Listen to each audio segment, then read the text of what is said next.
अरे हमके छोड़ द काहे हमके ऐसे परेशान करत हउआ।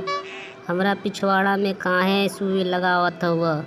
हम तो विदेशे में रहनी ठीक रहनी। इंडिया के गांव में जब भी आइला कुछ न कुछ वैक्सीन लागत रहेला, कुछ न कुछ टीका लागत रहेला। अभी पता ना कौन टीका हमरा के लगई है, हमके कुछ समझ में नइखे आवत।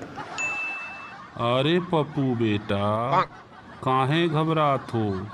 ये टीका कोरोना के नाही है। कोरोना अब ख़त्म हो गवा है बेटा, अब तुम टेंशन नाही लो।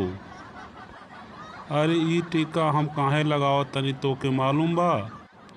तू अपना मुंह से बोले रहले कि हम ऐसन मशीन बनाए कि एक तरफ से आलू डालम दूसरे तरफ से सोना निकली।